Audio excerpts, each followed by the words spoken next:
أعوذ بالله السميع العلي العظيم من الشيطان اللعين الرجيم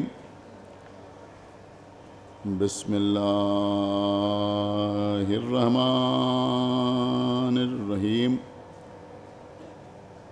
الحمد لله الذي هدانا لهذا وما كنا لنهتدي لولا أن هدانا الله لقد جاءت رسل ربنا بالحق الصلاة والسلام على صاحب الدين والإسلام والحل والحرام والركن والمقام والصلاة والصيام والسجود والقيام والشريعة والأحكام والحجة والبرهان والمحبة والعرفان والحق والبيان والكتاب والقرآن سيدنا ونبينا وشفينا ومولانا ومولى الثقلين جد الحسن والحسين أبي القاسم محمد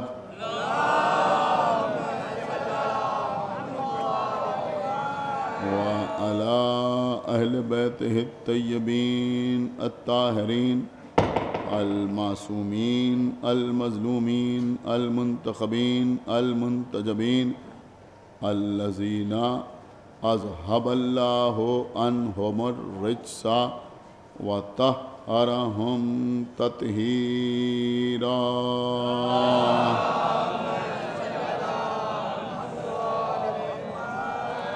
ولعنة الله على أعدائهم وقتلتهم وغاصبي حقوقهم ومنكري فضائلهم ومصائبهم أجمعين من الآن إلى يوم الدين اللهم عذبهم عذابا يستغيث منه أهل النار آمین رب العالمین اما بعد فقد قال اللہ سبحانہ تبارک و تعالی فی کتابہ المجید وفرقانہ الحمید وقولہ الحق بسم اللہ الرحمن الرحیم فاذکرونی اذکرکم واشکروا لی ولا تکفرون صلوات محمد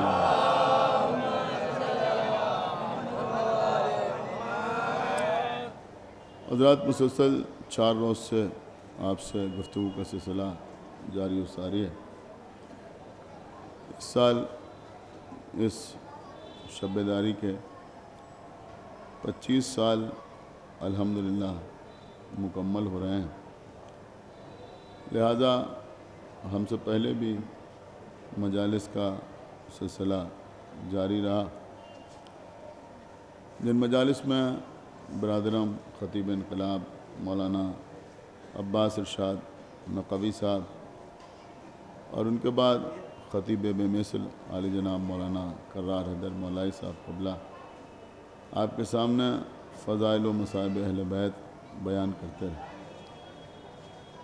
چند باتیں میں نے بھی اس سے پہلے کی 3 مجالس میں آپ کی خدمت میں عرض کرنے کی کوشش کی۔ سورہ بقرہ کی 152ویں آیہ مبارکہ ہے، جس کو سرنامہ سخن قرار دیتے ہوئے مسلسل گفتگو کا آغاز ہو رہا ہے۔ ارشاد رب العزت ہو رہا ہے کہ فاذکرونی، اگر تم میرا ذکر کرو گے، اذکرکم، تو میں بھی تمہارا ذکر کروں، واشکروا لی، اور تم میرا شکریہ ادا کرو، ولا تکفرون، اور کفر اختیار نہ کرو۔ عزیزو، میں نے آپ کے سامنے عرض کیا کہ یوں تو دنیا میں اللہ کا ذکر کرنے والے، اللہ کی عبادت کرنے والے، اللہ کو یاد کرنے والے بہتیرے نظر آئیں گے۔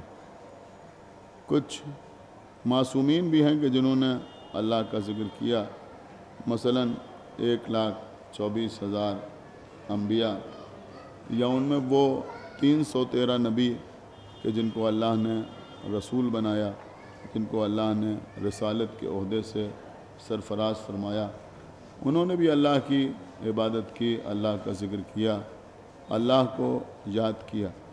لیکن جس انداز سے، جس طریقے سے حضرات محمد و آل محمد نے اللہ کا ذکر کیا اور اللہ کو یاد کیا، اس کی کوئی مثال کائنات میں نہیں ملتی۔ لہٰذا اہل بیت کے ذکر کو باقی رکھنا یا اہل بیت کی یاد کو دنیا میں برقرار رکھنا ہماری ذمہ داری نہیں ہے، بلکہ یہ اللہ کا وعدہ ہے۔ ایک صلوات پڑھو بر محمد۔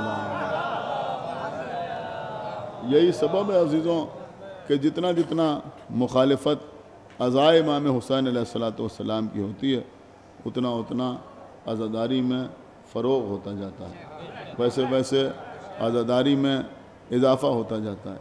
کبھی آپ نے اس بات پر غور کیا کہ ادھر محرم کی آمد کا احساس ہوتا ہے، مومنین محرم کی تیاریوں میں جٹ جاتے ہیں، لیکن جتنے پیمفلیٹ محرم کے فیور میں یا عزاداری کی موافقت میں شائع ہوتے ہیں، اس سے کہیں زیادہ پیمفلیٹ عزاداری کی مخالفت میں شائع ہوتے ہیں۔ لوگ ٹولیاں لے کر نکل پڑتے ہیں، اس گاؤں سے اس گاؤں میں، اس بستی سے اس بستی میں، اس قریے سے اس قریے میں، جا کے لوگوں کو سمجھاتے ہیں کہ عزاداری کرنا مناسب نہیں ہے، عزاداری کرنا بدعت ہے یا حرام ہے۔ اگر تعزیہ دیکھو گے تو تمہارے نکاح ٹوٹ جائے گا، اگر علم دیکھو گے تو مشرک ہو جاؤ گے، اگر ماتم کرو گے تو گناہگار ہو جاؤ گے۔ یہ رافضیوں کا طریقہ ہے، یہ تمہارا طریقہ نہیں ہے۔ یہ ساری باتیں لوگوں کو لوگ سمجھاتے رہتے ہیں۔ داخلی اور بیرونی ہر طرح کے اعتراضات عزائے امام حسین پر ہوتے رہتے ہیں، مشکلات پیدا کی جاتی ہیں۔ بہت توجہ آپ حضرات کی، مشکلات پیدا کی جاتی ہیں، عزاداروں پر حملے ہوتے ہیں۔ نہ معلوم کتنے عزادار اس میں ہر سال شہید ہو جاتے ہیں، درجہ شہادت تو فائز ہو جاتے ہیں۔ پاکستان میں، افغانستان میں، عراق میں، سیریا میں نہ معلوم کتنے مومنین مارے جاتے ہیں، لیکن اس کے باوجود عزاداری میں کوئی کمی واقع نہیں ہوتی۔ ایک صلوات پڑھیں بر محمد و آل محمد۔ کوئی کمی واقع نہیں ہے، اور اضافے پر اضافہ عزائے امام حسین میں نظر آتا ہے۔ آپ مجھے بتائیں کہ یہ معجزہ نہیں ہے تو اور کیا ہے؟ میں سمجھتا ہوں کہ فقط اس نے معجزہ کہنا مناسب نہ ہوگا، بلکہ یوں سمجھیں کہ یہ اللہ کا آل محمد سے کیا ہوا وعدہ ہے۔ صلوات پڑھیں بر محمد، وہ پورا ہو رہا ہے۔ تو بہرحال عزیزوں، فاذکرونی اذکرکم، تم میرا ذکر کرو میں تمہارا ذکر کروں گا۔ اس کا ترجمہ جیسا کہ میں نے آپ کے سامنے عرض کیا، اس انداز سے بھی کیا گیا کہ تم مجھے یاد کرو تو میں تمہیں یاد کروں گا۔ دیکھیں کبھی کبھی ایک بات ہمارے ذہن میں آتی ہے، اب بہت توجہ کے ساتھ سنیے گا، آج ایک بالکل نیا رخ آپ کی خدمت پہ پیش کر رہا ہوں، لیکن میں اس بات کی بھی کوشش کروں گا کہ اس سے پہلے جو 3 مجلسیں ہو چکی ہیں اس سے آج کی تقریر مربوط بھی رہے اور آپ کے ذہن آمادہ بھی رہے، لیکن رخ بالکل نیا آپ کی خدمت میں عرض کرنا چاہتا ہوں۔ کبھی کبھی ذہن میں یہ بات آتی ہے کہ جو لوگ دنیا میں ظلم کرتے نظر آ رہے ہیں، جو لوگوں کے گلے کاٹتے ہوئے نظر آ رہے ہیں، مختلف انداز سے آپ ویڈیوز دیکھتے ہیں، آپ کلپس دیکھتے ہیں کہ لوگوں کو قتل کیا جا رہا ہے، لوگوں کو پانی میں ڈبو کے مارا جا رہا ہے، لوگوں کی گردن میں تار باندھ کر بلاسٹ کیا جا رہا ہے یا ان کی گردنیں کاٹی جا رہی ہیں، اور لوگ صرف دوسروں کو قتل نہیں کر رہے ہیں بلکہ قتل کر کے انجوائے کر رہے ہیں۔ آپ سمجھ رہے ہیں؟ اس طرح کی چیزیں ہمارے سامنے آتی رہتی ہیں، لیکن جب کسی کو قتل کر رہے ہیں تو اللہ اکبر بھی کہہ رہے ہیں۔ ایک صلوات پڑھیں بر محمد و آل محمد، اللہ اکبر بھی کہہ رہے ہیں۔ دیکھیں قبلہ اس وقت میں سمجھتا ہوں کہ مسلمانوں کی سب سے بڑی ذمہ داری اس وقت یہی ہے کہ وہ آپسی معاملات کو ختم کر کے ان لوگوں کے خلاف یک زبان ہو کے آواز اٹھائیں اور یہ کہیں کہ ان کا نہ ہم سے کوئی تعلق ہے نہ اسلام سے کوئی تعلق ہے۔ ایک صلوات پڑھے بر محمد و آل ذمہ داری. اور یہ اہم ترین ذمہ داری ہے کہ دنیا کو بتائیں کہ ان کا اسلام سے کوئی تعلق نہیں ہے, ان کا دین سے کوئی تعلق نہیں ہے. یہ جو کر رہے ہیں وہ اپنے لیے کر رہے ہیں, اپنے اقتدار کے لیے کر رہے ہیں. یہ خود ساختہ خلیفہ ہیں, یہ خود ساختہ امام بنے ہوئے ہیں. ایک صلوات پڑھے بر محمد و آل محمد. الحمدللہ کہ دوسروں کو اب یہ بتانے کی ضرورت ہوگی کہ ہم کسی خود ساختہ کو امام نہیں مانتے. یہ فرقہ, یہ لوگ کہ جو شیعہ کہلاتے ہیں, ان کو کسی کو بتانے کی ضرورت نہیں, اس لیے کہ ہمارا نظریہ ہی شروع سے یہی ہے کہ ہم امام اسے نہیں مانتے کہ جو خود سے بن جائے. صلوات پڑھے بر محمد و اس سے بن جائے, اسے نہیں مانتے, بلکہ امام اسی کو مانتے ہیں کہ جس کو اللہ بناتا ہے, جس کا اعلان اللہ کا رسول کرتا ہوا نظر آتا ہے. ہم نے کبھی کسی ایسے کو امام نہیں مانا کہ جس نے خود ہی سے امامت کا دعویٰ کر دیا ہو اور خود ہی سے امام بن کے بیٹھ گیا ہو, بلکہ ہم نے ہمیشہ اسی کو مانا کہ جس کا انتخاب اللہ نے کیا, جس کا اعلان معصوم نے کیا. مولا کائنات کا اعلان غدیر کے میدان میں اللہ کے رسول نے کیا, من کنت مولا ہو فہذا علی مولا. اللہ نے انتخاب کیا, ہم نے علی کو امام مانا. علی نے امام حسن کے لیے وصیت کی, ہم نے امام حسن کو امام مانا.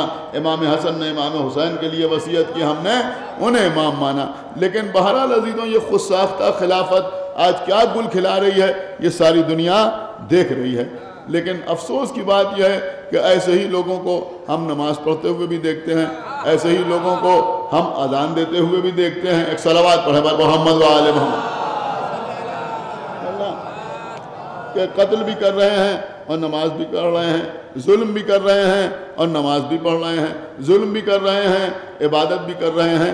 تو اب ایک سوال ذہن میں اٹھتا ہے کہ پھر ان کی نمازوں کا کیا ہوگا, ان کے روزوں کا کیا ہوگا, ان کی تلاوت قرآن کا کیا ہوگا. لیکن میں ڈھونڈ کے آپ کے لیے ایک چیز لے کے آیا ہوں, یہاں ماشاءاللہ علماء کرام بھی تشریف فرمائیں, میری بات کی قدر کریں گے. میں اپنی طرف سے کچھ نہیں عرض کر رہا ہوں, پوری توجہ آپ حضرات کی چاہتا ہوں. تو ذہن میں سوال اٹھتا ہے کہ جب ظالم اللہ کی عبادت کرتا ہے تو اسے کیا ملتا ہے. بہت توجہ آپ حضرات کی, جب ظالم اللہ کی عبادت کرتا ہے تو اسے کیا ملتا ہے, اسے کیا نصیب ہوتا ہے. ظلم بھی کر رہا ہے اور اللہ کی عبادت بھی کر رہا ہے تو اللہ اسے جزا دیتا ہے. تو کیسے جزا دیتا ہے؟ اب ایک سوال یہاں سامنے کا ہے کہ فَاذْكُرُونِي أَذْكُرْكُمْ, تم مجھے یاد کرو تو میں تمہیں یاد کروں گا. اب سوال یہ اٹھتا ہے کہ ہے ظالم, سمجھ رہے ہیں, گناہگار ہے, ظالم ہے, سر کاٹ رہا ہے, گھروں کو لوٹ رہا ہے, غور کر رہے ہیں, لیکن اللہ کو یاد بھی کر رہا ہے, تو کیا اللہ اسے یاد نہیں کرے گا؟ بے شک یاد کرے گا. لیکن یاد کرے گا تو کیسے یاد کرے گا؟ ایک صلوات پڑھے بر محمد و آل. یہ سوچنے والی بات ہے, پوری توجہ اس پنجمے کی چاہتا ہوں کہ یاد کرے گا تو پھر کس طرح سے یاد کرے گا, یہ سمجھنے کی بات ہے. دیکھیے عزیزوں, آپ تاریخ انبیاء پڑھیے. میں اپنے بچوں کو بتا رہا ہوں اور میں کوشش کرتا ہوں کہ مجلس میں اگر کسی کتاب کا نام لیا جائے تو اگر وقت ہو تو اس کتاب کے بارے میں تھوڑا بہت کچھ بتا دیا جائے تاکہ دلچسپی پیدا ہو لوگوں میں کتب بینی کی. عزیزوں, تاریخ انبیاء کے نام سے یوں تو مارکیٹ میں آپ کو بہت سی کتابیں دستیاب ہو جائیں گی, لیکن علامہ مجلسی علیہ الرحمہ نے حیات القلوب کے نام سے 3 جلدیں تحریر فرمائی ہیں, جس میں پہلی جلد جو ہے وہ انبیاء کے حالات پر مشتمل ہے. حیات القلوب کی پہلی جلد تقریباً 1000 صفحات کے اوپر مشتمل ہے. تقریباً 1000 صفحات ہوں گے, آپ کے پاس مل جائے گی. 1000 صفحات کے اوپر مشتمل ہے کتاب. اس میں جناب آدم سے لے کے جناب عیسیٰ تک تمام انبیاء کے حالات تفصیل کے ساتھ تحریر ہیں. انتہا یہ ہے کہ بعض ایسے انبیاء کے حالات بھی لکھے ہوئے ہیں جن کے نام نہیں لکھے ہوئے ہیں. صلوات پڑھے بر محمد و آل. اور میں سمجھتا ہوں کہ کسی کو حیرت نہیں ہونا چاہیے. جو لوگ قرآن مجید کی تلاوت کرتے رہتے ہیں ان کو اس بات کا احساس ہوگا کہ اللہ نے قرآن میں بھی بعض ایسے رسولوں اور ایسے بعض انبیاء کا تذکرہ کیا ہے جن کے نام نہیں لیے لیکن اللہ نے ان کا ذکر کیا ہے. تو علامہ مجلسی نے ایسے حالات بھی تحریر کیے ہیں اور تمام وہ انبیاء جن کے نام آپ سنتے رہتے ہیں ان کے حالات تفصیل سے تحریر کیے ہیں. اب اگر کوئی یہ کہے کہ صاحب باقی جو کتابیں ہیں ان سے یہ حیات القلوب اس کی دوسری جلد میں انہوں نے رسول اللہ کا تذکرہ کیا ہے, پوری جلد پیغمبر اسلام کے اوپر یعنی سیرت رسول کو سمجھنے کے لیے اس سے بہتر کتاب شاید آسانی سے آپ کو دستیاب نہ ہو. علامہ مجلسی کی حیات القلوب کی دوسری جلد پیغمبر اسلام کے اوپر مشتمل, اس پہ پیغمبر کا بھی تذکرہ ہے، پیغمبر کے اصحاب کا بھی تذکرہ ہے، پیغمبر کی ازواج کا بھی تذکرہ ہے، پیغمبر کے غلاموں کا بھی تذکرہ ہے، سمجھ رہا مکمل۔ اور پھر تیسری جلد انہوں نے امامت کے موضوع پر تحریر کی ہے، اس کا بھی جواب نہیں ہے، لیکن بہرحال آج پہلی جلد میری نگاہ میں ہے جس پہ انہوں نے انبیاء کا تذکرہ کیا ہے۔ اب ہو سکتا ہے کوئی کہے کہ صاحب دوسری کتابیں جو تاریخ انبیاء پر مبنی ہیں ان میں اور حیات القلوب میں فرق کیا ہے؟ قبلہ سنیے گا شاہ نادر صاحب، فرق یہ ہے کہ باقی جو کتابیں تاریخ انبیاء کے سلسلے میں لکھی گئی ہیں ان میں انبیاء کے حالات غیر معصوم راویوں کے حوالے سے لکھے گئے ہیں۔ کیا سن رہے ہیں آپ؟ غیر معصوم راویوں کے حوالے سے لکھے گئے ہیں، لیکن علامہ مجلسی نے حیات القلوب میں جو انبیاء کے حالات لکھے ہیں وہ ائمہ طاہرین کے حوالے سے لکھے ہیں۔ ایک صلوات پر خبر محمد وآل محمد، انبیاء کے حالات ائمہ کے حوالے سے لکھے ہیں۔ مثلا جناب آدم کے سلسلے میں امام جعفر صادق یہ فرماتے ہیں، جناب نوح کے سلسلے میں امام محمد باقر علیہ السلام یہ فرماتے ہیں، جناب موسیٰ کے سلسلے میں امام علی رضا علیہ السلام یہ فرماتے ہیں۔ تو سارے حالات جو لکھے ہیں وہ انبیاء کے حالات ائمہ طاہرین کے حوالے سے لکھے ہیں۔ اور کس کے حوالے سے لکھے ہیں؟ کہ ان کے حوالے سے لکھے ہیں کہ جن کو اللہ نے سب سے پہلے پیدا کیا۔ کیا سننا ہے یہاں؟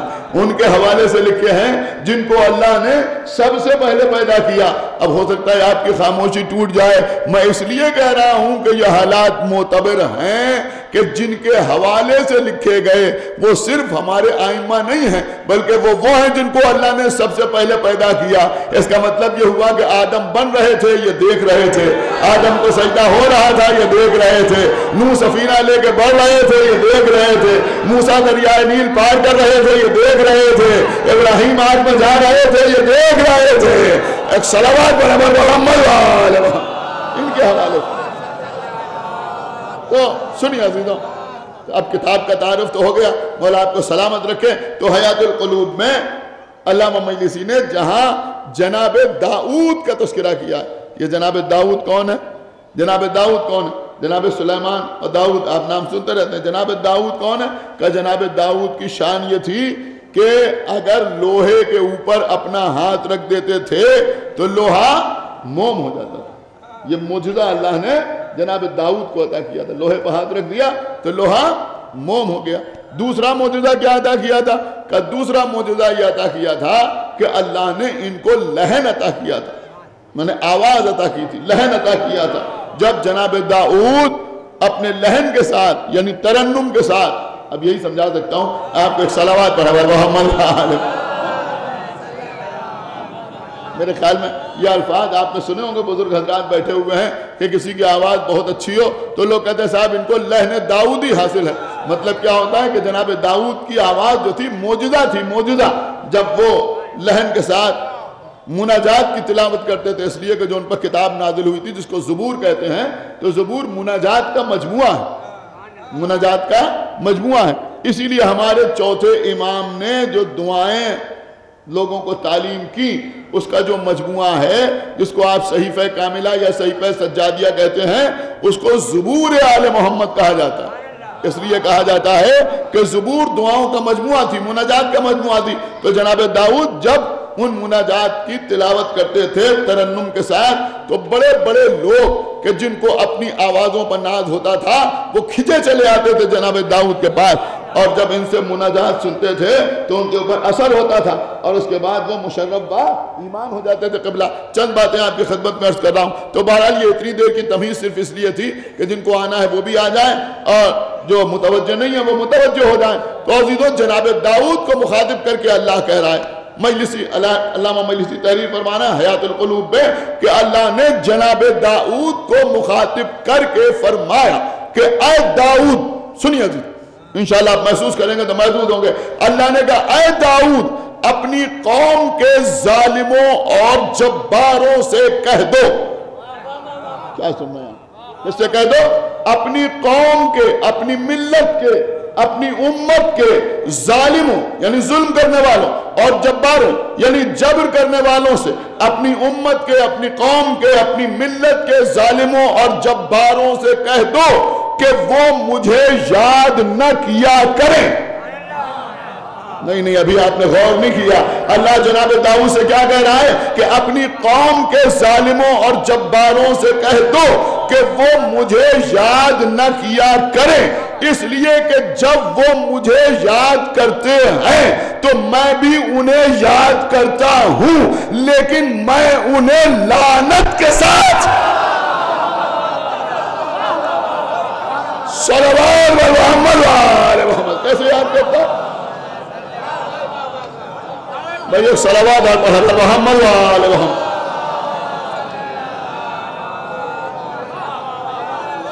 ایک صلوات اور پڑھا محمد وآل محمد.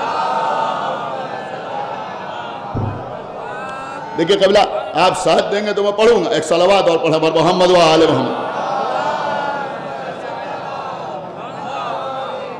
جب وہ مجھے یاد کرتے ہیں تو میں بھی انہیں یاد کرتا ہوں، لیکن میں انہیں لعنت کے ساتھ یاد کرتا ہوں. ایک بات سمجھ میں آئی کہ ظالم کا مقدر یہ ہے کہ جب وہ ظلم کرے تب بھی اللہ اس پہ لعنت کرتا ہے. کیا سمجھا یہاں؟ اور اگر وہ اللہ کو یاد کرے،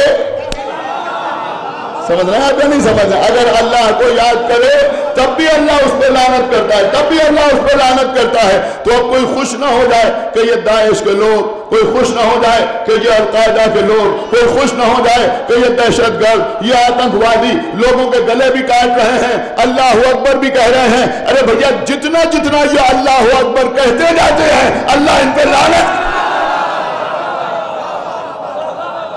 صلوات محمد وآل محمد. اللہ ان کو لعنت کرتا جاتا. یہاں لوگ اسی میں پریشان ہیں کہ یزید پر لعنت کی جائے یا نہ کی جائے. پوری بحث ہے لوگوں کے درمیان کہ یزید پر لعنت کی جائے یا نہ کی جائے. اب اسی پر آج کل بحث ہو رہی ہے. لوگ کہہ رہے ہیں صاحب یزید پر بھی لعنت نہیں کرنا چاہیے.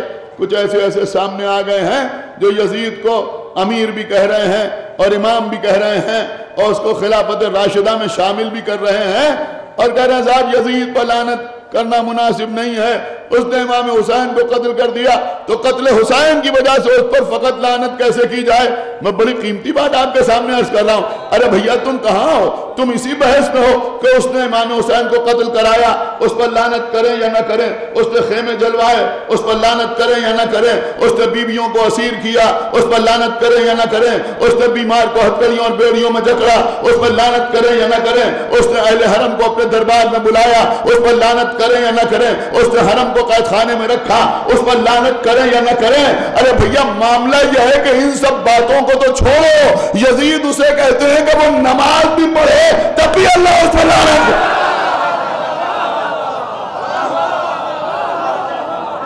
ایک صلوات پڑھے محمد والے نماز بھی پڑھے. ایک صلوات اور پڑھے محمد والے. دیکھیں قبلہ مجلس دور دور تک جاری ہے، لہذا یہ بات پیغام کی صورت میں آپ کی خدمت میں عرض کرنا چاہ رہا ہوں کہ کتاب کا نام ہے صواعق محرقہ. میں پہلے بھی ایک حوالہ آپ کی خدمت میں دے چکا ہوں اس سے پہلے کہ مجھے صواعق محرقہ ابن حجر مکی کی کتاب صواعق محرقہ. اور یہ کتاب ہماری مخالفت میں لکھی گئی، موافقت میں نہیں لکھی گئی بلکہ ہماری مخالفت میں لکھی گئی. ہماری کتاب نہیں، علامہ ہلی کی کتاب نہیں، علامہ مجلسی کی کتاب نہیں، شیخ مفید کی کتاب نہیں، شیخ کلینی کی کتاب نہیں ہے، شہید رابع کی کتاب نہیں، ہمارے کسی عالم کی کتاب نہیں ہے بلکہ ہمارے بدترین مخالف کی کتاب. سمجھ رہے ہیں جو بہت زیادہ ہماری مخالفت میں پوری کتاب لکھ دی اور اس کتاب میں ہمارے مذہب کو، ہمارے دین کو، ہمارے عقائد کو، ہمارے نظریات کو باطل ثابت کرنے کی کوشش کی. صواعق محرقہ میں اب سنیے عزیز، ہو سکتا ہے کوئی نئی بات ان بچوں تک پہنچ جائے. صواعق محرقہ میں انہوں نے تحریر کیا کہ یزید کے سلسلے میں،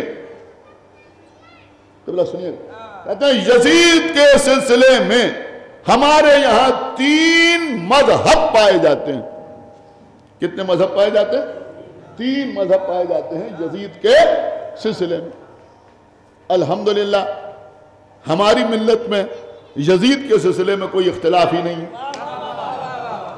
کیا سنائیں آپ؟ ایک صلوات پڑھے پر محمد. کوئی اختلاف نہیں. بچے سے لے کے کسی بوڑھے تک پوچھئے، کسی عام آدمی سے لے کے کسی عالم یا مرجع تک پوچھئے تو یزید کے بارے میں سب کا خیال ایک، سب کی فکر ایک ہے، سب کا نظریہ ایک ہے، سب کا عقیدہ ایک. وہ کہتے ہیں صاحب 3 مذہب پائے جاتے ہیں. اب انہوں نے کہا بعض لوگ وہ ہیں جو یزید کو امام سمجھتے ہیں. سنا آپ؟ بعض لوگ وہ ہیں جو یزید کو امام سمجھتے ہیں. استغفر اللہ. اور وہ یہ سمجھتے ہیں کہ چونکہ وہ امام تھا لہذا امام حسین پر اس کی اطاعت لازم و واجب تھی. ایک گروہ تو وہ ہو گئے. اب دیکھیے عزیزوں، تھوڑی سی وضاحت آج ان تینوں باتوں کی مجھے کرنا ہے. آج کی مجلس میں شاہ محدث دہلوی کی ایک کتاب ہے جس کا نام ہے تکمیل الایمان. تکمیل الایمان میں محدث دہلوی نے تحریر فرمایا ہے کہ بعض لوگوں کا یہ خیال ہے کہ یزید امیر المومنین تھا لہذا امام حسین پر اس کی اطاعت واجب تھی. یہ لکھنے کے فوراً بعد محدث دہلوی نے لکھا کہ نعوذ باللہ من ھذا القول وَهَذَا الْعَقِيدَةِ. کیا سنا آپ؟ غور بھی کیا آپ نے یا نہیں غور کیا؟ پہلے لکھا کہ بعض لوگوں کا یہ خیال ہے، اس کے بعد لکھتے ہیں میں اللہ کی پناہ چاہتا ہوں ایسے قول سے. سن رہے ہیں آپ؟ ایسے قول سے اور ایسے عقیدے سے. اب اس کے بعد ایک جملہ جس کا دل چاہے وہ بولے، جس کا دل چاہے وہ نہ بولے. وہ لکھتے ہیں کہ حالانکہ حسین کے ہوتے ہوئے یزید امیر کیسے ہو سکتا ہے؟ بھائی صلوات پڑھیں محمد وآل محمد. حسین کے ہوتے ہوئے نہیں بھائی، آپ کو کچھ لطف نہیں آیا کیا؟ وہ کہتے ہیں بھلا حسین کے ہوتے ہوئے یزید امیر کیسے ہو سکتا ہے؟ کیا اس وقت اس شبیداری کی مجلس میں بیٹھنے والوں کو محدث دہلوی سے ان علماء کی موجودگی میں پوچھنے کا یہ اختیار نہیں ہے کہ جب حسین کے ہوتے ہوئے، قبلہ سنیے گا، جب حسین کے ہوتے ہوئے یزید امیر نہیں ہو سکتا تو پھر امام حسن کے ہوتے ہوئے حاکم شام.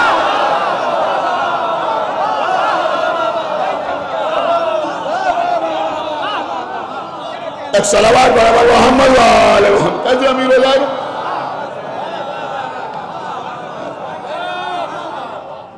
ایک صلوات اور پڑھ دے پر محمد وآل محمد. اور پھر ایک جمعہ اور آپ کے سامنے عرض کروں گا اور دیکھوں گا کہ آپ کیسے اس کو محسوس کرتے ہیں کہ آپ سمجھ میں آیا کہ جب یزید امام حسین کے ہوتے ہوئے، سمجھ رہے ہیں، یا امام حسین کے ہوتے ہوئے جب یزید امیر نہیں ہو سکتا. دیکھیں سب مولا کے چاہنے والے بیٹھے ہیں، اب جن کے دل میں علی بستا ہے، سمجھ رہے ہیں، تو اب زبان پہ چھلکے کا ضرور بہت توجہ آپ حضرات کی چاہتا ہوں کہ جب حسین کے ہوتے ہوئے یزید امیر نہیں ہو سکتا، جب امام حسن کے ہوتے ہوئے حاکم شام امیر نہیں ہو سکتا، تو حسن و حسین کے بابا علی کے ہوتے ہوئے کوئی آئرہ غیرہ.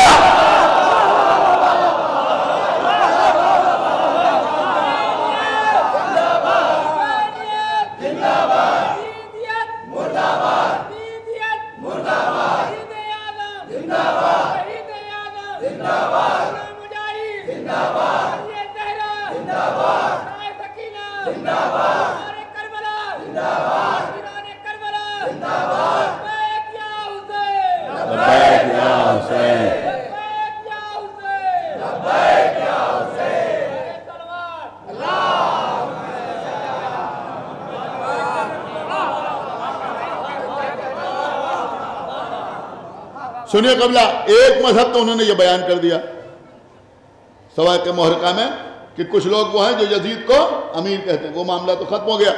اب اس کے بعد وہ لکھتے ہیں کہ کچھ لوگ وہ ہیں. دیکھیں ایک بات یہ بھی سمجھ لیجئے کہ ان کچھ لوگوں سے الحمدللہ ہمارا کوئی تعلق نہیں. یہ جتنے گروہ ہیں 3، ان سے ہمارا ان کا کسی کا کوئی تعلق نہیں. انہوں نے کہا کچھ لوگ وہ ہیں جو یزید کو امام تو نہیں مانتے مگر مسلمان مانتے ہیں. امام تو نہیں مانتے مگر مسلمان مانتے ہیں. ہم کوئی بحث نہیں کریں گے اس بات پر کہ یزید کو مسلمان مانا جائے یا مسلمان نہ مانا جائے. اسے آپ مسلمان کہیں یا نہ کہیں ہماری بلا سے، آپ مسلمان کہیں یا نہ کہیں. کیا سن رہے ہیں؟ ہمیں کوئی پریشانی نہیں ہے کہ کوئی یزید کو مسلمان کہتا ہے. ہم تو شکر کا سجدہ ادا کرتے ہیں. کیا سن رہے ہیں؟ خدا کے لیے عزیزوں بہت بیدار ہو کے سنیے. اب دیکھتا ہوں کون شخص یہاں بیٹھا ہوا خاموش رہتا ہے. ہم تو شکر کا سجدہ ادا کرتے ہیں. ہم تو قدم قدم پہ اللہ کا شکر ادا کرتے ہیں، نماز شکر ادا کرتے ہیں. آپ کہیں گے کس بات پہ نماز شکر پڑھتے ہیں؟ اس بات پہ شکر پڑھتے ہیں کہ الحمدللہ پروردگار کا احسان ہے کہ جو یزید کو مسلمان سمجھتے ہیں وہ ہمیں مسلمان نہیں سمجھتے.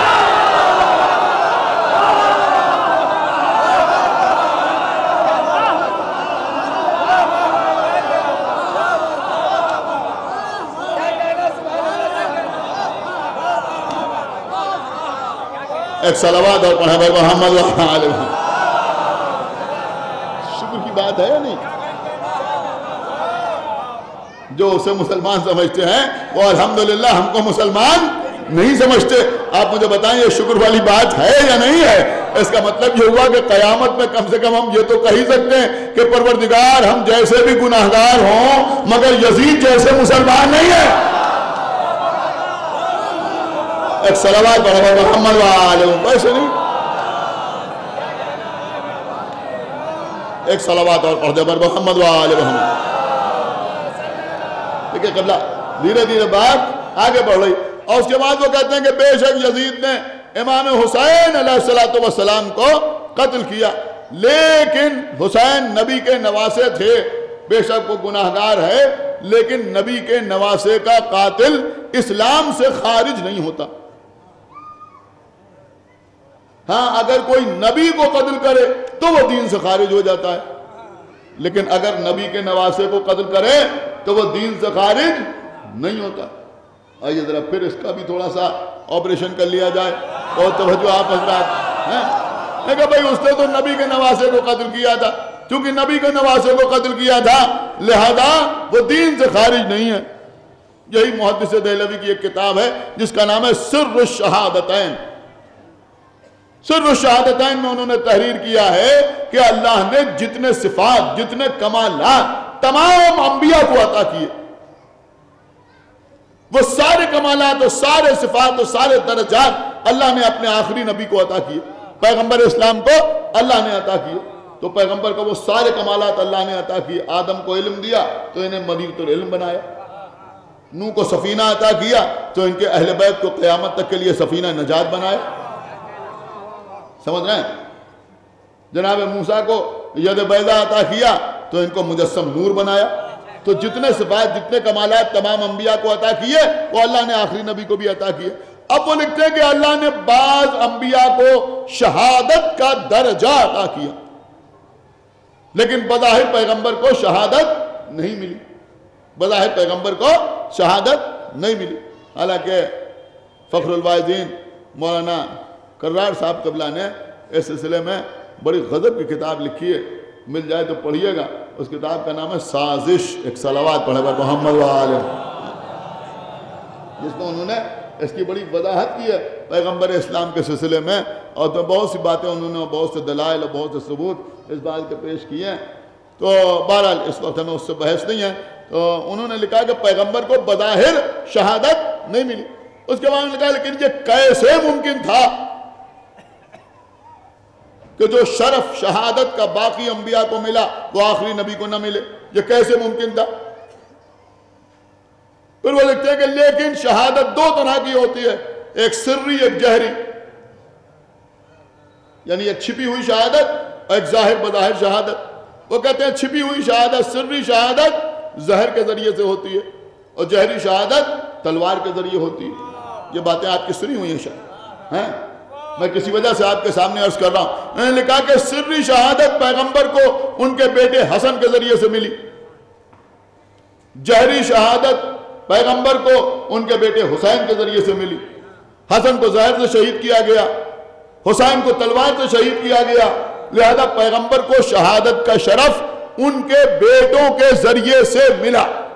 ان کے بیٹوں کے ذریعے سے ملا. دیکھیں جو آپ سننا چاہتے ہیں میں آپ کو سناؤں، لیکن اس سے پہلے ایک بات میں اور عرض کر رہا ہوں کہ محدث دہلوی نے یہ مانا کہ اللہ نے جتنے شرف، جتنے صفات تمام انبیاء کو عطا کیے وہ سب آخری نبی کو عطا کیے. اگر شہادت کا شرف نہیں ملا بظاہر تو پیغمبر کو بیٹوں کے ذریعے سے شہادت کا شرف حاصل ہو گیا. کیا سن رہے ہیں آپ؟ بیٹوں کے ذریعے سے شہادت کا شرف حاصل ہو گیا. اب آپ مجھے بتائیں کہ بعض انبیاء کو اگر شہادت کا شرف ملا، بعض نبیوں کو مثلا بہت توجہ آپ حضرات کی چاہتا ہوں، علم ملا، کسی کو کوہ طور پر جانے کا موقع ملا، کسی سے اللہ نے گفتگو کی، کسی نے دریائے نیل میں راستہ بنایا، تو سارے مسلمان یہ مانتے ہیں یا نہیں مانتے ہیں کہ اللہ نے خضر کو غیبت عطا کی؟ کیا سن رہے ہیں آپ؟ نہیں غور کر رہے ہیں آپ؟ جناب عیسیٰ کو غیبت عطا کی. اس کا مطلب یہ ہوا کہ کچھ انبیاء ایسے بھی ہیں کہ جن کو اللہ نے غیبت عطا کی. اب شہادت تو محمد کو حسن و حسین کے ذریعے سے مل گئی. کیا سن رہا ہے یہ مجمع؟ اب ہمیں بتاؤ کہ جب نہیں غور کیا آپ نے، بالکل ہی غور نہیں کر رہے آپ، جب بعض انبیاء کو اللہ نے غیبت بھی عطا کی تو بھیا ہمیں بتاؤ کہ پیغمبر کو غیبت نہیں ملی، تو کیا اس معاملے میں پیغمبر کا درجہ ان انبیاء سے کم ہو گیا؟ کہ نہیں، ایسا ممکن نہیں ہے، اس لیے کہ یہ افضل کائنات ہیں. تو پھر جیسے شہادت کا شرف محمد کو ان کے بیٹوں کے ذریعے ملا، ایسے ہی غیبت کا شرف بھی محمد کو ان کے ایک بیٹے. ایک صلوات پر محمد ملے گا یا نہیں ملے گا؟ ایک بیٹے کے ذریعے ایک صلوات پڑھے پر محمد وآل محمد. دیکھیں دھیرے دھیرے بات آگے بڑھ رہی. تو آپ نے کیا لکھا کہ امام حسن کی شہادت رسول کی شہادت ہے، امام حسین کی شہادت رسول کی شہادت ہے. تو بھیا پھر خالی یہی نہ لکھو کہ امام حسن کی شہادت رسول کی شہادت ہے اور امام حسین کی شہادت رسول کی شہادت ہے، پھر یہ بھی مانو کہ جو حسین کا قاتل وہ رسول کا قاتل. سنایا کہ نہیں سنا ہے؟ جو امام حسن کا قاتل، ایک صلوات پر محمد وآل محمد.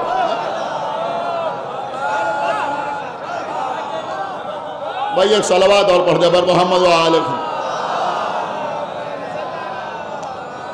دیکھیں قبلہ مجھے مکمل طور پر اس بات کا احساس ہے کہ یہ شب بیداری کی مجلس ہے، آپ انجمنوں کو سننے کے لیے تشریف لائے ہیں، اس لیے مجلس بہت جلدی شروع کر دی جاتی ہے.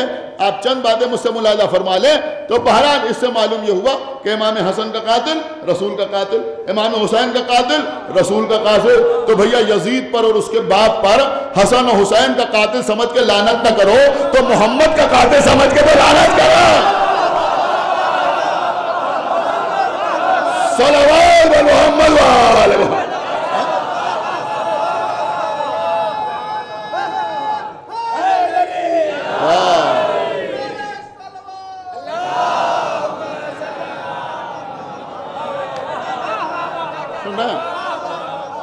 تو قبلہ دو گروہ تو یہ ہو گئے، ان کے یہاں دو گروہ تو یہ ہو گئے. کچھ وہ جو یزید کو امیر مانتے ہیں، امام مانتے ہیں، وہ تو لعنت کر ہی نہیں سکتے. دوسرا گروہ وہ ہے کہ جو اسے امام حسین کا قاتل تو سمجھتا ہے لیکن وہ کہتے ہیں مسلمان مانتے ہیں، لہذا وہ اس پر لعنت نہیں کرتے. اب سنیے عزیزوں، تیسرا گروہ کون سا ہے؟ یہی قیامت ہے، قیامت، قسم خدا کی قیامت ہے. انہوں نے لکھا کہ تیسرا گروہ ان لوگوں کا ہے جو یزید کو نہ تو امام مانتے ہیں نہ مسلمان مانتے ہیں. کیا سن رہے ہیں آپ؟ اسے قتل حسین کا مجرم سمجھتے ہیں اور یہ بھی سمجھتے ہیں کہ وہ قابل لعنت ہے. نہیں ابھی بات مکمل نہیں ہوئی. خدا کے لیے بہت توجہ کے ساتھ سنیے، بیان کرنا میرا کام ہے، لکھ دیا انہوں نے، پوری توجہ آپ حضرات کی چاہتا ہوں. میں نے کہا بھائی وہ لوگ شاہ نادر صاحب ملاحظہ فرمائیے گا، میں نے کہا بھائی یہ لوگ یزید کو قابل لعنت سمجھتے ہیں لیکن اہل تشیع کی طرح لان تان سے اس لیے پرہیز کرتے ہیں کہ اگر علل اعلان کھلم کھلا یزید پر لعنت کریں گے تو کچھ اور لوگوں کے لیے لعنت کے دروازے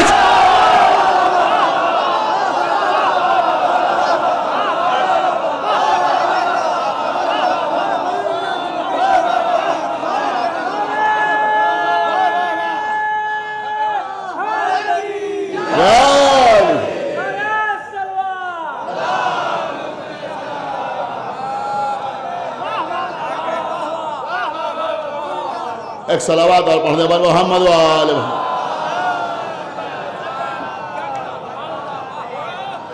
اس لیے یزید پر لعنت نہیں کرتے، اس لیے یزید پر لعنت نہیں کرتے۔ اچھا اب ایک بات آپ بتائیے، اگر کوئی ظالم ظلم نہیں اللہ کو یاد کرے تو اللہ اس پر لعنت کرتا ہے۔ لیکن آج کی مجلس میں یہ خاص بات مجھے آپ کی خدمت میں پیش کرنا تھا، علماء کرام کی موجودگی میں پڑھ رہا ہوں، میری بات کی تائید کریں گے۔ اگر کوئی ظالم اللہ کو یاد کرتا ہے تو اللہ اس پر لعنت کرتا ہے۔ توبہ کی بات الگ ہے، مغفرت کی دعا کی بات الگ ہے۔ اگر اللہ کو یاد کرتا ہے تو اللہ اس پر لعنت کرتا ہے۔ اب آپ مجھے بتائیں کہ ظالم سے بڑا ہوتا ہے اظلم، چھوٹا موٹا ظلم کرنے والا ظالم، اور بہت بڑا ظلم کرنے والا اظلم۔ مثلا کوئی کسی ایک کو قتل کر دے تو ظالم، کوئی قتل عام کر دے تو اظلم۔ یہی مسئلہ ہوا نا، سمجھانے کے لیے عرض کر رہا ہوں۔ کوئی ایک گھر کو جلا دے تو ظالم، پوری بستی میں آگ لگا دے تو اظلم، سمجھ رہے ہیں؟ تو اظلم، اب اظلم کون ہے؟ اظلم کون؟ جب ظالم پر اللہ لعنت کرتا ہے، سن رہے ہیں؟ تو کیا اظلم پر اللہ لعنت نہیں کرے گا؟ ظالم پر لعنت کرتا ہے تو پھر اظلم پر اللہ لعنت کیوں نہیں کرے گا؟ سنیے قبلہ، سورہ بقرہ قرآن کا سب سے بڑا سورہ، بڑا آسان کام ہے، کسی آیت کے لیے کوئی کہہ کے نکل جائے کہ یہ سورہ بقرہ میں ہے، اگر کسی کو یاد نہیں ہے تو وہ بیچارہ تلاش کرتا رہے، 2.5 پارے پر محیط ہے، آدمی چلا جائے وہ ڈھونڈ بھی نہ پائے۔ ایک صلوات پڑھنے والا ہم کو کچھ چیزیں ایسی ہیں، اتنا بڑا سورہ ہے، لیکن میں پورا حوالہ آپ کے حوالے کر رہا ہوں۔ آیت کا نمبر تو میرے ذہن میں نہیں ہے اس وقت، لیکن سورہ بقرہ میں پہلا پارہ جہاں تمام ہوتا ہے، جا کے دیکھ لیجیے جو بتا رہا ہوں، پہلا پارہ جہاں تمام ہوتا ہے تو اس سے 2-3 سطر پہلے یہ آیت موجود ہے، 2-3 سطر پہلے، بہت آسان ہے ڈھونڈنا، کوئی بھی ڈھونڈ سکتا ہے، جہاں پر پہلا پارہ تمام ہوتا ہے اور آخر پہ صفحہ جو ہے اس پر 2-3 سطر پہلے آپ دیکھیے گا تو آپ کو یہ آیت مل جائے گی۔ خداوند عالم ارشاد فرما رہا ہے کہ وَمَنْ أَظْلَمُ، بہت توجہ کے ساتھ سنیے گا، وَمَنْ أَظْلَمُ، اور وہ اظلم ہے، ظالم نہیں ہے۔ شاید بہت سے لوگ سوچ بھی نہیں رہا ہوں میں نے کہاں لے جا رہا، اللہ کہہ رہا ہے کہ وہ ظالم نہیں ہے بلکہ وہ اظلم ہے۔ کون اظلم ہے؟ ممن، جو ممن کتب شہادتن، جو ایک گواہی کو چھپاتا ہے۔ کیا سن رہا یہ من میں؟ خدا کے لیے بھائی اب تو بیدار ہو جائیے کہ وہ نہیں توجہ فرمائی آپ نے، میں کہا لے آیا آپ کو کہ وہ اظلم ہے۔ کون اظلم ہے؟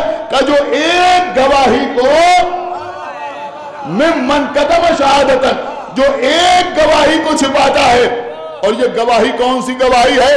اندہ من اللہ، یہ گواہی بندوں کی طرف سے نہیں ہے، انبیاء کی طرف سے نہیں ہے، رسولوں کی طرف سے نہیں ہے، اولیاء یا اوصیاء کی طرف سے نہیں ہے، بلکہ من اللہ، اللہ کی طرف سے ہے۔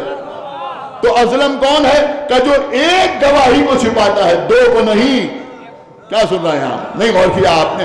3 کو نہیں سنا آپ نے یا نہیں سنا؟ ارے بھائی اب تو بولیے، میں کیا عرض کر رہا ہوں؟ بلکہ جو ایک گواہی کو چھپاتا ہے۔ اب آپ مجھے بتائیں کہ دنیا میں کس گواہی کو چھپایا جاتا ہے؟ یا بولیے کس گواہی کو چھپایا جاتا ہے؟ ایک مسلمان کتنی گواہیاں دیتا ہے عام طور پر؟ آپ کتنی گواہیاں دیتے ہیں؟ اشہد ان لا الہ الا اللہ، میں گواہی دیتا ہوں کہ اللہ کے علاوہ کوئی اور لائق عبادت نہیں ہے۔ وَأَشْهَدُ أَنَّ مُحَمَّدًا رَسُولُ اللَّهِ، میں گواہی دیتا ہوں کہ محمد اللہ کے رسول ہے۔ وَأَشْهَدُ أَنَّ عَلِيًّا وَلِيُّ اللَّهِ، اور میں گواہی دیتا ہوں کہ علی اللہ کے ولی ہے۔ یہ کتنی گواہیاں ہیں؟ 3 گواہیاں ہیں۔ اب کوئی بولے یا نہ بولے، لیکن مجھے کم سے کم یہ بتائے کہ ساری کائنات میں کون سا مسلمان ایسا ہے کہ جو لا الہ الا اللہ کی گواہی کو چھپاتا ہو؟ سنا ہے یا نہیں سنا؟ کون مسلمان ایسا ہے ساری دنیا میں؟ قبلہ سنیے گا، کون ایسا ہے جو محمد رسول اللہ کی گواہی کو چھپاتا ہے. اللہ کہہ رہا جو ایک گواہی کو چھپاتا ہے وہ ظالم نہیں ہے.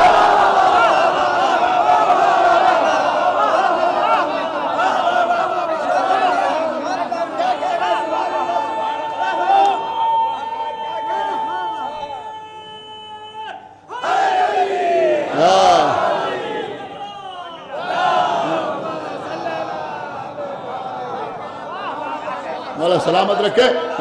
علماء کی تعریف بھی حاصل ہو رہی ہے, مومنین داد بھی دے رہا ہے. پوری توجہ آپ حضرات کی چاہتا ہوں.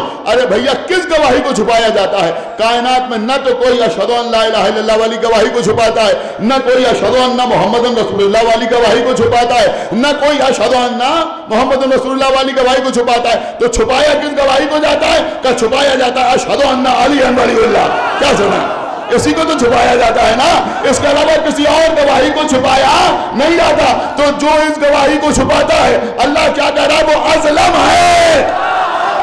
سمجھ رہا ہے کہ نہیں سمجھ رہا ہے؟ اللہ کہہ رہا ہے وہ اظلم ہے. اللہ کہہ رہا ہے وہ اظلم ہے. بات کو ایک صلوات اور پڑھے محمد ایک صلوات اور پڑھے محمد و آل محمد.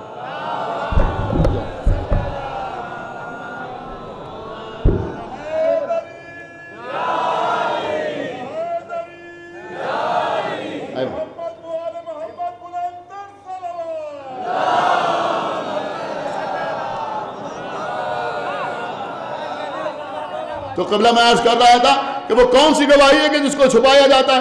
اللہ کہہ رہا ہے کہ قدم شہادتاً ممن قدم شہادتاً, جو اس ایک گواہی کو چھپاتے ہیں. اب علماء تشریف فرمائے, ماشاءاللہ اضافہ ہی ہو رہا ہے. اب آپ نہ محسوس کریں گے تو کون محسوس کرے گا کہ کس گواہی کو چھپاتے ہیں؟ من اللہ, جو اللہ کی طرف سے ہے. کس کی طرف سے ہے؟ انسانوں کی طرف سے نہیں ہے بلکہ اللہ کی طرف سے ہے. اب ذرا آیہ غدیر یاد کیجئے, یا ایھا الرسول بلغ ما انزل الیک من ربک.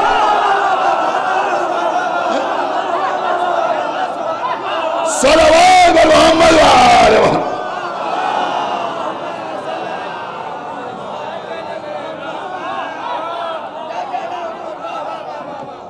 ایک صلوات اور پڑھیں بر محمد و آل محمد. غور کیا آپ نے؟ اب جو لوگ کہتے ہیں صحابی آذان میں اشہدو ان علی ولی اللہ پر اتنا زور کیوں دیا جاتا ہے, یا آپ کی مسجدوں سے اذان میں اشہدو ان علی ولی اللہ کیوں کہا جاتا ہے؟ ارے بھیا اسی لیے کہا جاتا ہے تاکہ ساری دنیا سمجھ لے کہ اس مسجد میں مومن نماز پڑھ رہے ہیں, ظالم نماز.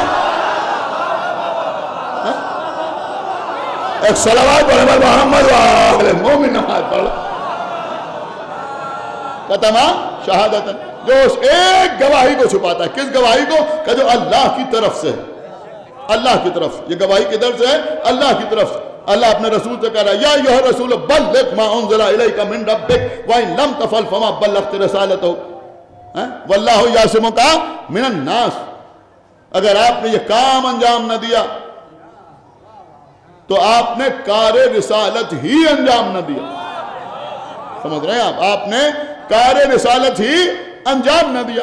اور الحمدللہ یہاں تو جتنے لوگ بیٹھے ہوئے ہیں میرے سامنے, ان میں کسی سے پوچھے کہ بھئی کلمہ پڑھ کے سناؤ, فوراً کلمہ پڑھے گا اشہدو ان لا الہ الا اللہ واشہدو ان محمد رسول اللہ واشہدو ان علی ولی اللہ ووصی رسول اللہ وخلیفۃ بلا فصل, فوراً پڑھ دے گا. یہ حقیقت ہے کہ علماء کے ذریعے دین کی بہت سی باتیں ہمیں معلوم ہوتی ہیں, اس سے کوئی انکار نہیں. سمجھ رہے ہیں؟ ہمارے لیے نعمت ہے علماء, ان کی وجہ سے ساری باتیں ہم تک آتی ہیں.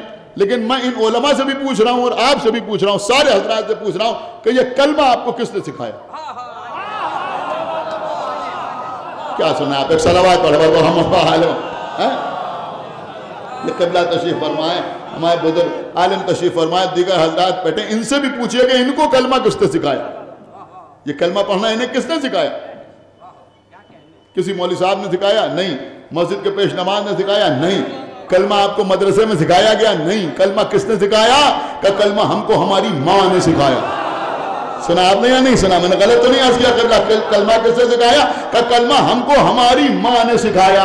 اب کوئی ہم سے الجھے نہیں, یہ علی ولی اللہ جو ہے یہ ہم کو ہماری ماں نے سکھایا ہے, ماں نے. بڑا قیمتی جملہ میں آپ کی خدمت پہ عرض کر رہا ہوں. اب جس کی ماں نے سکھایا ہے وہ بولے گا ضرور, ارے بھیا یہ علی ولی اللہ ہم کو ہماری ماں نے سکھایا ہے, ماں نے سکھایا ہے. دیکھیں لفظ استعمال ہوتا ہے, انہوں نے کہا بھائی انگریزی ان کی مادری زبان ہے, فارسی ان کی مادری زبان ہے, عربی ان کی مادری زبان ہے, اردو ہماری مادری زبان ہے. ارے بھیا علی ولی اللہ ہمارا مادری ایمان ہے.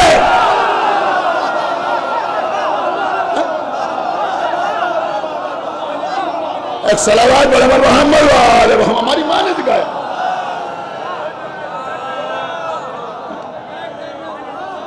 ایک صلوات اور پڑھ دے بر محمد وآل محمد.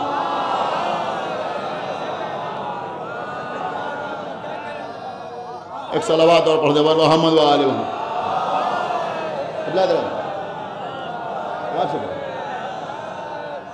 ایک اور صلوات پڑھے بر محمد وآل محمد.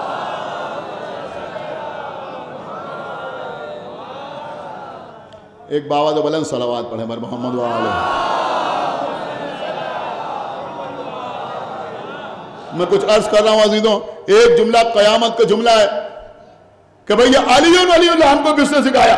کہ یہ علی ولی اللہ ہم کو ہماری ماں نے سکھایا. سکھایا یا نہیں سکھایا؟ کہ یہ ہم کو ماں نے سکھایا. ماں نے بچپن میں سکھایا اشہد ان لا الہ الا اللہ واشہد ان محمد رسول اللہ واشہد ان علی ولی اللہ. یہ کس نے سکھایا؟ ماں نے سکھایا. قیامت کا جملہ آپ کے سامنے عرض کر رہا ہوں, ارے بھیا یہ علی ولی اللہ ہم کو ہماری ماں نے سکھایا ہے, تو اب جو علی ولی اللہ کے مقابلے میں آ جائے ہم اسے ماں ماننے کے لیے تیار ہیں.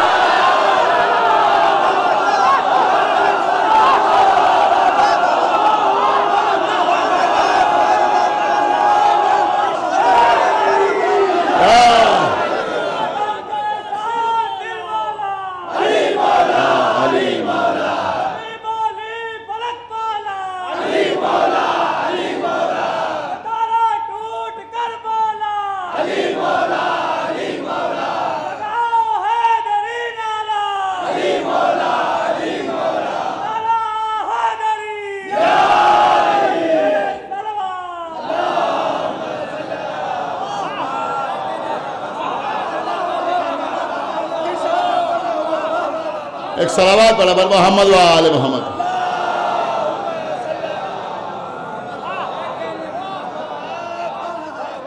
تو قبلہ جو اس گواہی کو چھپائے وہ ظالم نہیں بلکہ قرآن کی زبان میں ازلم اس کو چھپائے.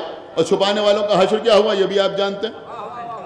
چھپانے والوں کا حشر کیا ہوا یہ الحمدللہ اس شب بیداری کی سلور جبلی سلور جبلی ہے نا, یا گولڈن جبلی؟ سلور جبلی. سلور جبلی 25 سال کے بعد ہوتی, 25 سال کے بعد سلور جبلی ہوتی. دیکھیے عزیزوں, مولا علی نے غدیر کی سلور جبلی منائی. میں جو پڑھتا ہوں پوری ذمہ داری کے ساتھ پڑھتا ہوں. صلوات پڑھیں محمد وآل محمد. غدیر کی سلور جبلی سنیں گیا. اور دیکھیں پوری دلیل ہے میرے پاس سلور جبلی کی, تاریخ میں جا کے پڑھیے گا.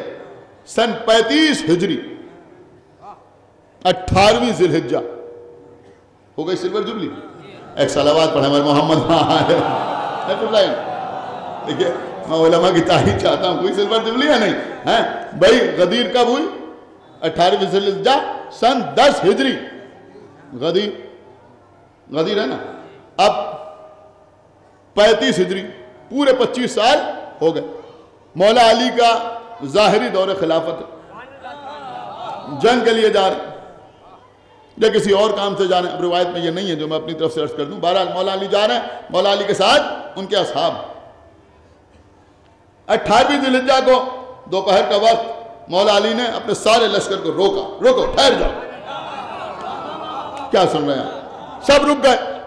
جب سب کے سب رکے مولا علی ایک بلندی پہ گئے اور جانے کے بعد کہا کہ سنو, تم میں سے کتنے لوگ ایسے ہیں جن کو سن 10 ہجری میں آج ہی کے دن کا وہ غدیر کا منظر یاد ہے؟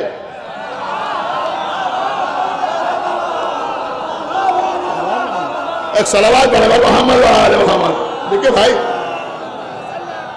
میرے خیال میں اتنے عرصے سے آپ کے درمیان آ رہا ہوں، آپ کو اس بات کا احساس ہوگا میں اپنی طرف سے کچھ نہیں پڑھتا، دیکھتا ہوں تو پڑھتا ہوں، انداز میرا ہوتا ہے یہ الگ بات ہے، لیکن بہرحال جب دیکھتا ہوں تو پڑھتا ہوں اور کوئی ہلکی بات پڑھنے کی کوشش بھی نہیں کرتا۔ تو بہرحال مولا علی نے سارے لوگوں سے پوچھا کتنے لوگوں کو یاد ہے کہ غدیر کے میدان میں جو موجود تھے؟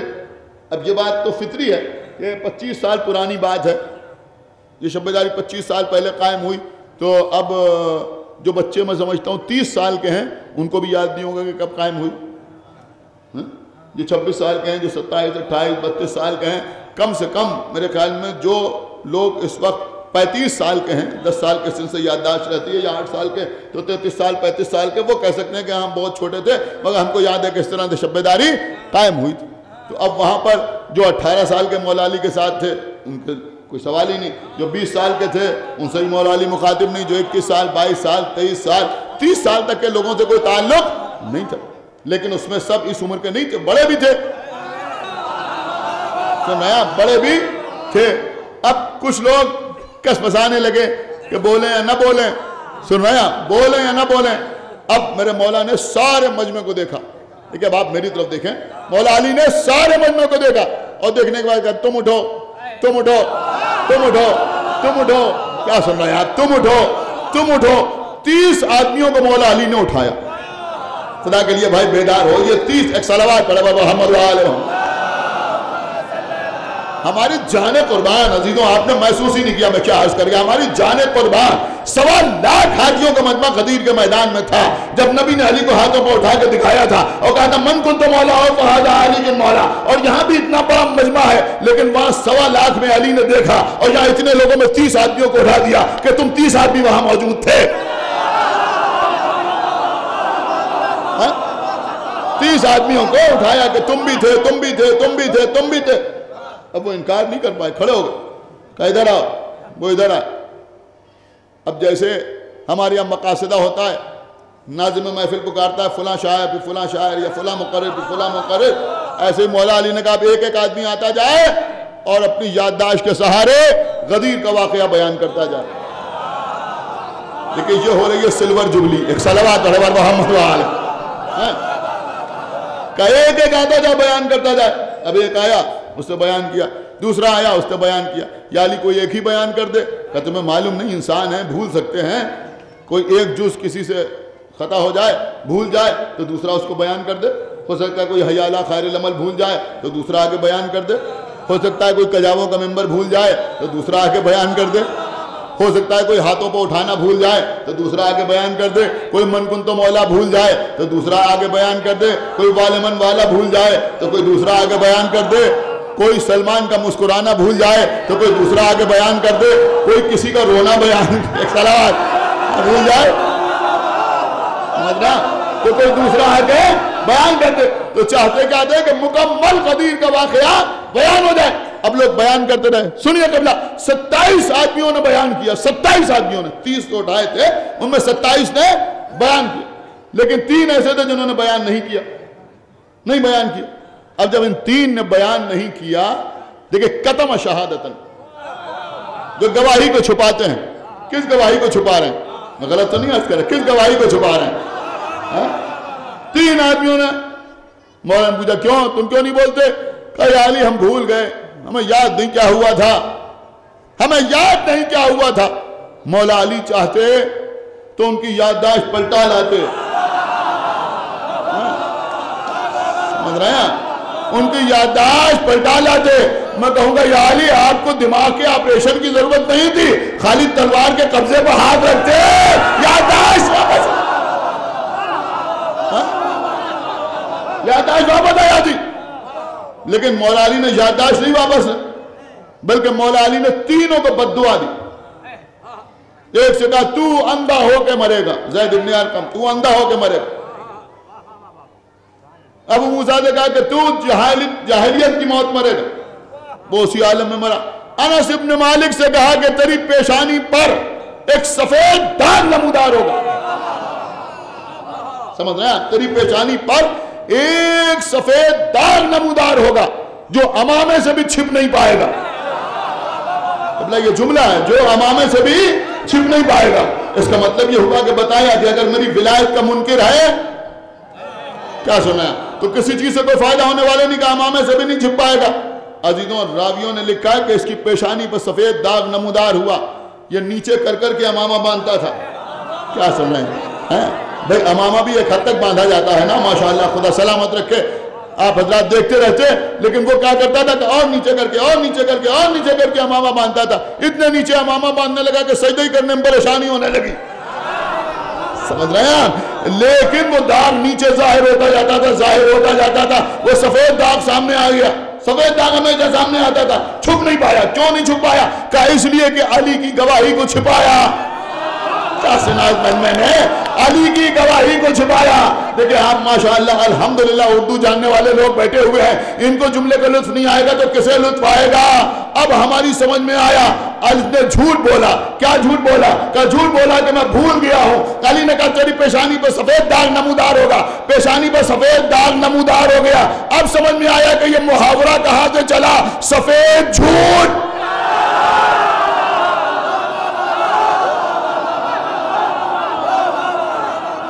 ایک صلوات محمد والے محمد،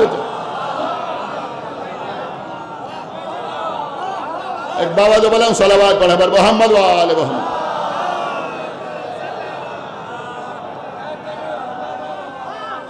الحمدللہ، مولا آپ کو سلامت رکھیں۔ تو عزیزوں یہ غدیر کا میدان تھا جہاں رسول اللہ مولا علی کو ہاتھوں پہ اٹھائے ہوئے دکھا رہے تھے اور فرما رہے تھے من کنت مولا ہو فہذا علی مولا، جس کا میں مولا اس کا یہ علی مولا۔ کسی نے ہمارے چوتھے امام امام زین العابدین علیہ السلام سے پوچھا، دیکھیں قبلہ انجمنوں کو بھی پڑھنا ہے، میں کوشش کر رہا ہوں کہ 9 بجے کے اندر مجلس تمام ہو جائے تاکہ انجمنیں بھی آپ کے سامنے پڑھ سکیں، آپ سماعت فرما سکیں۔ میں تو 4 دن سے پڑھ ہی رہا ہوں، پوری توجہ آپ حضرات کی چاہتا ہوں۔ ایک صلوات اور پڑھے بل محمد وآلہ محمد۔ دیکھیں قبلہ بات یہ ہے کہ یہاں یہ ویڈیو بنانے کے لیے ابو ذر یہ گواہی دیں گے کہ سب سے مختصر مجلس لکھنؤ میں ہوتی ہے۔ ایک صلوات پڑھے پر محمد وآلہ محمد۔ اور ہم لوگ مختصر مجلسیں پڑھنے کے عادی ہیں، وہاں سالانہ مجلس جو پڑھتے ہیں وہ بھی 45 منٹ سے اوپر نہیں جاتی۔ یہ میں بار بار جو گھڑی دیکھتا ہوں وہ اس لیے نہیں دیکھتا کہ زیادہ ہو گئی، بلکہ اس لیے دیکھتا ہوں کہ کچھ تھوڑا سا اور پڑھ دیا جائے تاکہ آپ کی تسلی ہو جائے۔ ایک صلوات پڑھے پر محمد وآلہ، سمجھ رہا ہے؟ ایک صلوات اور پڑھے پر محمد وآلہ محمد۔ پوری توجہ آپ حضرات کی چاہتا ہوں، انشاءاللہ آپ محسوس کریں گے تو محسوس ہوں گے۔ تو بات کہاں سے کہاں گئی؟ تو میں عرض کر رہا تھا کہ اس گواہی کو چھپایا۔ آپ کے چوتھے امام سے کسی نے پوچھا کہ جب رسول اللہ نے علی کی ولایت کا اعلان کیا تو یہ علی کو ہاتھوں پر کیوں اٹھایا؟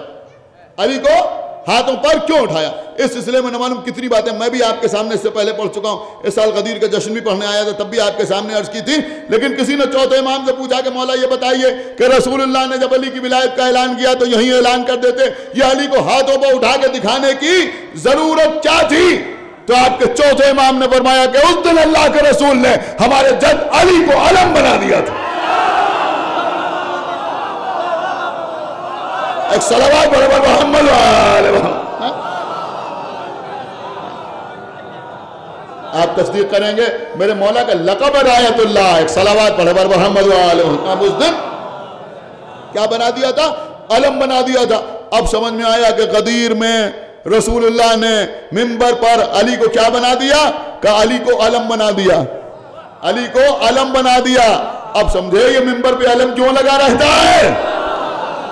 سمجھ رہے ہیں آپ؟ اب سمجھے کہ یہ منبر پہ علم کیوں لگا رہتا ہے؟ تو رسول اللہ نے علی کو علم بنا دیا۔ میں کہیں لے جا رہا ہوں آپ کا، رسول اللہ نے علی کو علم بنا دیا۔ اب اسے کیا کیا جائے کہ جس کو علم بنا دیا اسی کو حق طلاق بھی عطا کیا۔ سمجھ رہے ہیں کیا نہیں سمجھ رہے؟ جس کو نہیں غور کیا آپ نے، جس کو رسول نے غدیر میں علم بنایا، اب دیکھیں یہ خطابت ہے جو میں عرض کر رہا ہوں، جس کو رسول نے غدیر میں علم بنایا اسی کو رسول اللہ نے اپنی ازواج کے لیے حق طلاق بھی عطا کیا کہ یا علی تم جسے چاہو اسے میرے ازواج کی فہرست سے باہر کر دو۔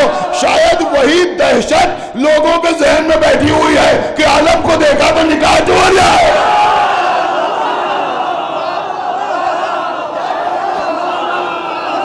ایک صلوات پر محمد وآلہ محمد۔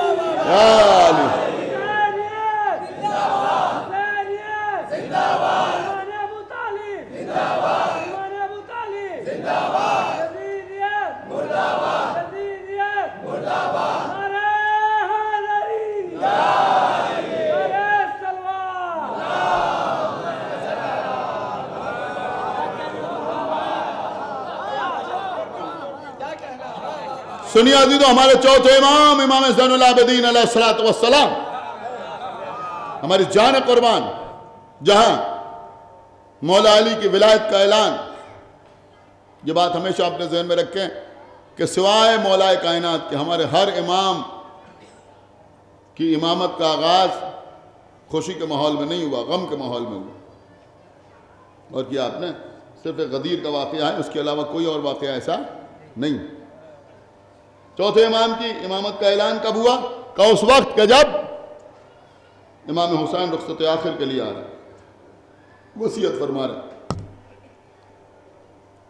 ہمارے امام، کل جیسا کہ میں آپ کے سامنے عرض کر رہا تھا، یزید کے دربار، کیونکہ قبلہ یہ کوئی معمولی باتیں نہیں، کوفے کے ممبر سے علی کا سلونی کہنا اور مسجد کے ممبر سے رسول اللہ کی تبلیغ دین اور، لیکن دربار شام میں جہاں لوہے میں جکڑے ہوئے ہیں، ہاتھوں میں ہتکڑیاں، پیروں میں بیڑیاں، گلے میں توق خاردار کھڑے ہوئے،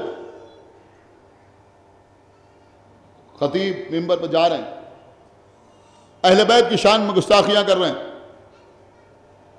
امام سن رہے ہیں، یزید کو خوش کرنے کے لیے ممبر سے جھوٹ بولا جا رہا ہے۔ ایک مرتبہ امام یزید کی طرف مخاطب ہوئے کہ میں بھی ممبر پہ جانا چاہتا ہوں، میں کچھ کہنا چاہتا ہوں، میں کچھ کہنا چاہتا ہوں۔ کہا نہیں، آپ کو اجازت نہیں ہے۔ دربار میں جو لوگ بیٹھے ہوئے تھے انہوں نے یزید سے کہا، یزید یہ شخص ہتکڑیوں بیڑیوں میں جکڑا ہوا ہے، کیا ڈر ہے، کیا خوف، جانے دے سے ممبر پر، ہم نے بھی بہت دن سے بنی ہاشم کا لہجہ نہیں سنا ہے۔ عزیزو، میں نے کسی کتاب میں نہیں دیکھا، لیکن یہاں بیٹھے ہوئے پڑھے لکھے حضرات سے معذرت کے ساتھ عرض کر رہا ہوں، یہ میرا قیاس نہیں ہے، لیکن میرا دل کہتا ہے، کل جو میں نے آپ کو سنایا تھا کہ کمسنی کے عالم میں 5ویں امام نے یزید سے گفتگو کی، یہ امام نے گفتگو نہیں کی تھی بلکہ اپنے بابا کے لیے راستہ آسان کیا تھا۔ سنا آپ نے یا نہیں؟ یہ 5ویں امام نے کمسنی میں عالم میں نہیں غور کیا، شاید سارے مجمع نے گفتگو نہیں کی تھی بلکہ اپنے بابا کے لیے راستہ آسان کیا تھا۔ وہاں بیٹھے ہوئے لوگوں نے سوچا کہ جب بچہ ایسی گفتگو کرتا ہے تو باپ کیسی گفتگو کرے گا، لہذا انہوں نے کہا یزید جانے دے ممبر پر، کہا ٹھیک ہے ممبر پر جائیے مگر ہمارے خلاف کچھ نہ کہیے گا۔ عزیزوں، کائنات میں پہلی اور آخری مرتبہ کوئی ایسا خطیب ممبر پہ آیا جو امامہ اور ابا اور قبا یا جبہ نہیں پہنے ہوئے تھا بلکہ ہاتھوں میں ہتکڑیاں تھیں، پیروں میں بیڑیاں تھیں، گلے میں توق خاردار تھا، کمر میں لنگر پڑا ہوا تھا۔ کبھی نگاہ کائنات نے ایسا خطیب دیکھا؟ کہ نہیں دیکھا۔ ممبر پہ آیا، سارا مجمع سوچ رہا ہے کہ یہ بیمار کیا کہے گا۔ خطبہ شروع کیا اللہ کی حمد سے، ایسی اللہ کی حمد کی کہ لوگ انگشت بدندہ ہو گئے۔ یہ کوئی معمولی مسئلہ نہیں ہے قبلہ، جس کو سب کچھ ملا ہو، آرام سے ہو، سکون سے ہو، زندگی آرام و آسائش کے ساتھ کٹ رہی ہو، اس کا الحمدللہ کہنا اور ہوتا ہے۔ سمجھ رہے ہیں؟ اور ایک قیدی کا جس کے سامنے بابا کا سر رکھا ہوا ہو، جس کے ساتھ اس کے گھر کی خواتین ہاتھوں میں رسیاں بندھائے ہوئے کھڑی ہوں، بے ردا بے چادر، اس کا اللہ کی حمد کرنا اور ہوتا ہے۔ ہر ایک کے بس کی بات نہیں، لیکن حمد الہی پھر رسول کی تعریف کی، اور ایسے ماحول میں ہمارے امام نے رسول کی معراج بیان کی۔ لیکن قبلہ ہر آدمی کی اپنی صلاحیت ہوتی ہے، مجھ میں وہ صلاحیت بالکل نہیں ہے، میں رٹ نہیں پاتا جو میں آپ کو کوئی خطبہ یاد کر کے سناؤں، لیکن بہرحال کچھ ٹکڑے آپ کی خدمت میں عرض کر رہا ہوں، انشاءاللہ آپ محسوس کریں گے۔ معراج رسول بیان کی، رسول کی پوری معراج بیان کی، جو بیان کیا کہ کیسے براق آیا، رسول بیٹھے چلے، پہلے آسمان پر پہنچے، دوسرے آسمان پر، تیسرے، چوتھے، پانچویں، چھٹے، ہیں جو میں آپ کے سامنے ایک دن بیان کر چکا، پوری تفصیل سے آپ کے چوتھے امام نے رسول کی معراج بیان کی، ایسی معراج بیان کی کہ لوگ جھوم گئے۔ کیا سن رہا ہے یہ من؟ آپ کچھ غور کر رہے ہیں؟ معراج بیان کر رہے ہیں۔ کوئی امام زین العابدین سے کہے کہ یہ اس وقت معراج کیوں بیان کر رہے ہیں، یہ رسول کی معراج اس وقت کیوں بیان کر رہے ہیں، کیا وجہ ہے بیان کرنے کی؟ ہو سکتا ہے آپ کے چوتھے امام جواب دیں، لیکن میں مصائب پہ نہیں آیا ہوں، انشاءاللہ جو سمجھے گا وہ بولے گا ضرور۔ ہو سکتا ہے ہمارے چوتھے امام جواب دیں کہ تم غور کرو، میں معراج اس لیے بیان کر رہا ہوں کہ میں نے اپنے بابا کا سر نو کے نیزہ پہ دیکھا، میں نے چلتے ہوئے خیمے دیکھے، میرے نیچے سے بستر کھینچا گیا، میری پھوپھی مجھے جلتے ہوئے خیمے سے باہر لے کے آئی، میں کربلا سے کوفے، کوفے سے شام تک مہار ناکہ پکڑ کے آیا، میں پا برہنہ تھا، پیر میں کانٹے چبھ رہے تھے، میری پشت پر تازیانے لگ رہے تھے، نہ معلوم کتنے بازار اور کتنے درباروں سے ہوتا ہوا آ رہا ہوں، دربار یزید ہے جہاں یزید سامنے بیٹھا ہوا ہے، میرے بابا کے سر دشت طلا میں رکھا ہوا ہے، سامنے میری بہنیں، میری مائیں، میری پھوپھیاں سر برہنہ کھڑی ہوئی ہے، میری چھوٹی سی بہن کے رخساروں پر تماچے لگائے گئے ہیں، کانوں کی لبیں پھٹی ہوئی ہیں، خود میرا یہ عالم ہے۔ جب اتنے مصائب کا اثر میرے ذہن پر نہیں ہوا،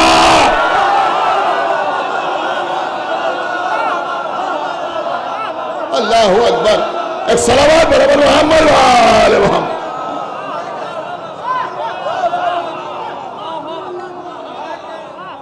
ایک صلوات اور پڑھنے پر محمد وآل محمد۔ اتنے مصائب کا اثر جب میرے ذہن پر نہیں ہوا تو ہلکے سے بخار کا اثر میرے جد کے ذہن پر کیا ہو جائے گا؟ ایسے موقع پر بھی رسول اللہ کی وکالت ہو رہی۔ اس کے بعد اہل بیت کا ذکر شروع کیا، فرمایا کہ اللہ نے ہمیں 6 چیزیں ایسی عطا کی ہیں جس میں کوئی ہماری برابری نہیں کر سکتا۔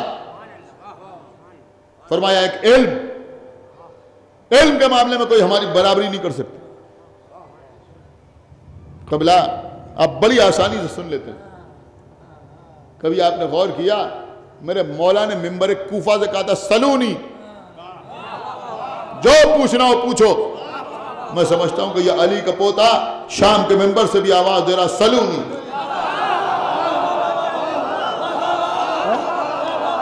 کیا سنا اس مجمع نے؟ بہت احتیاط سے جملہ عرض کر رہا ہوں، اگر آپ نے قدر کی تو میرا مقدر کہ یہ صرف دادا کے احترام میں لفظ بدل دیا ہے کہ نہیں؟ آپ بتائیے کیا فرما رہے ہیں؟ فرما رہے ہیں علم اللہ نے ہمیں ایسا دیا ہے کہ دنیا میں کوئی ہماری برابری نہیں کر سکتا، کوئی ہماری برابری نہیں کر سکتا علم کے معاملے میں۔ قبلہ اتنے بڑے مجمع میں جہاں 700 کرسی نشین تھے، نہ معلوم کتنے لوگ کھڑے ہوئے تھے، اور سب شام کے رہنے والے نہیں تھے، مختلف ممالک کے لوگ یہاں موجود تھے۔ ایک قائدی کہہ رہا ہے کہ علم کے معاملے میں کوئی ہماری برابری نہیں کر سکتا۔ اتنے بڑے مجمع میں کسی میں اتنی ہمت و جرأت نہیں ہوئی کہ کھڑے ہو کے کوئی سوال پوچھ لیتا۔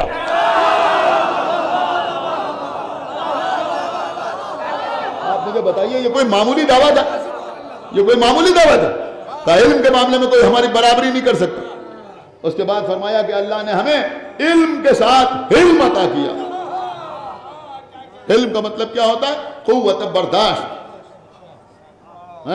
قوت برداشت۔ وہ عالم ہی کیا جس میں علم نہ ہو، سمجھ رہے ہیں؟ فرمایا اللہ نے ہمیں علم بھی عطا کیا، اور علم کے ساتھ اللہ نے ہمیں علم بھی عطا کیا۔ عام طور پر لوگوں میں علم کی بڑی کمی ہوتی ہے۔ کسی نے آپ جگہ ذرا ایک شعر سنیے، ایک مصرع سنایا، اتفاق سے آپ کو یاد تھا، جلدی سے دوسرا مصرع پڑھنا شروع کر دیا۔ اس کا مطلب یہ ہوا کہ علم ہے مگر علم نہیں ہے۔ ایک صلوات پڑھے بر محمد و آل محمد، یہ باتیں بھی قابل غور ہے۔ ایک صلوات پڑھے بر محمد و آل محمد، علم ہے مگر علم نہیں۔ کسی نے کوئی واقعہ سنایا، آپ آگے آگے دہرانے لگے، وہ بیچارہ بور ہو گیا۔ کم سے کم سن لیجئے اگر علم ہے تو امام نے فرمایا اللہ نے ہمیں علم بھی عطا کیا ہے، اور اللہ نے ہمیں علم بھی عطا کیا، قوت برداشت بھی عطا کی۔ یہ اتنی دیر سے جو ہم کھڑے ہوئے ہیں یہ ہمارا علم ہی ہے۔ اس کے بعد فرمایا کہ اللہ نے ہمیں فصاحت و بلاغت عطا کی، اس میں بھی کوئی ہماری برابری نہیں کر سکتا، ہماری جان قربان، اللہ نے ہمیں فصاحت و بلاغت عطا کی ہے۔ اب یہاں کون انکار کرے، اتنی دیر سے سن رہے ہیں۔ ایک نازک سی بات میں آپ کی خدمت میں عرض کر رہا ہوں، اور داد کے لیے نہیں عرض کر رہا ہوں۔ دیکھیے عزیزوں، ہمارے یہاں جو شعراء گزرے ہیں، بزرگ شعراء، میں ان کی بات کر رہا ہوں، جب وہ قصیدہ کہتے تھے تو اس میں زبان کچھ اور ہوتی تھی،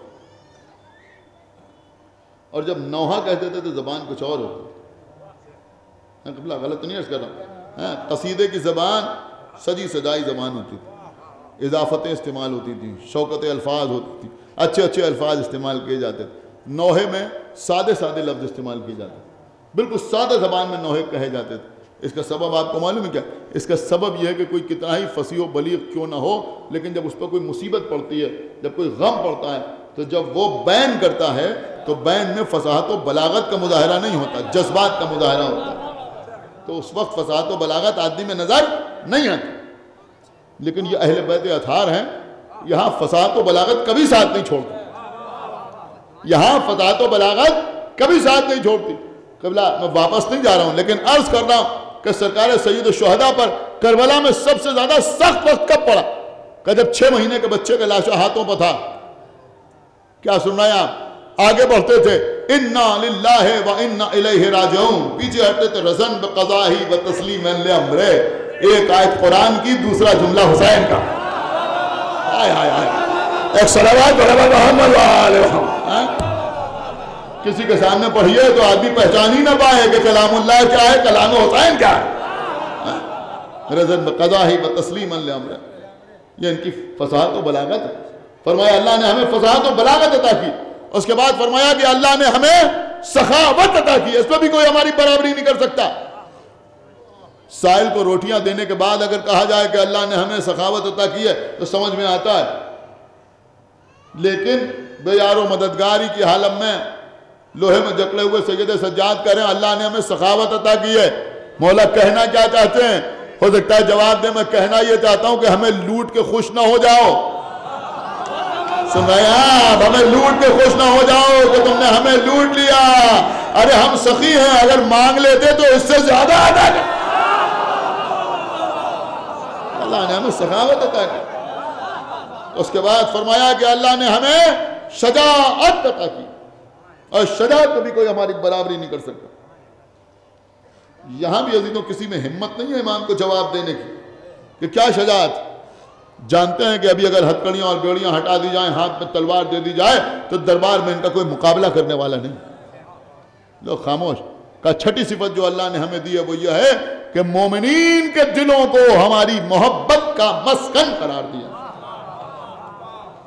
اب آپ سمجھے کہ یہ ہمارے دل میں جو اہل بیت کی محبت ہے، یہ بھی کوئی ہماری خوبی نہیں ہے، یہ انہی کی فضیلت ہے کہ مومنین کے دلوں کو ہماری محبت کا مسکن قرار دیا۔ اس کے بعد لوگوں کو مخاطب کیا کہ جو مجھے جانتا ہے وہ جانتا ہے، جو پہچانتا ہے وہ پہچانتا ہے، جو نہیں پہچانتا جو نہیں جانتا وہ پہچان لے، جان لے، میں نبی کے نواسے کا بیٹا ہوں، میں علی و فاطمہ کے لال حسین کا لخت جگر ہوں۔ بس عزیز، دربار میں بے چینی کا عالم پیدا ہوا۔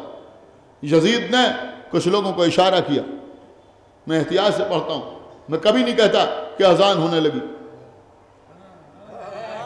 میں نہیں کہتا اذان ہونے لگی، چند لوگوں نے چیخنا شروع کر دیا۔ آپ میری بات سمجھ رہے ہیں؟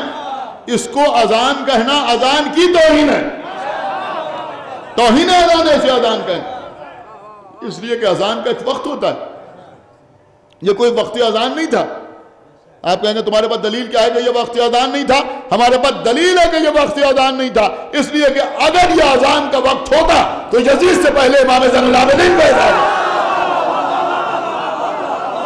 اذان کا کوئی وقت نہیں، بے وقت لوگوں نے چلانا شروع کر دیا، امام خاموش ہوئے امام۔ ان لوگوں نے کہا اللہ اکبر، امام نے فرمایا اللہ اکبر۔ اشہدو ان لا الہ الا اللہ، امام نے بھی فرمایا اشہدو ان لا الہ الا اللہ۔ نے کہا اشہدو ان محمد رسول اللہ، امام یزید کی طرف مخاطب ہوئے، بس مجلس تمام، جہاں سے شروع ہوئی تھی وہیں پر تمام ہو رہی۔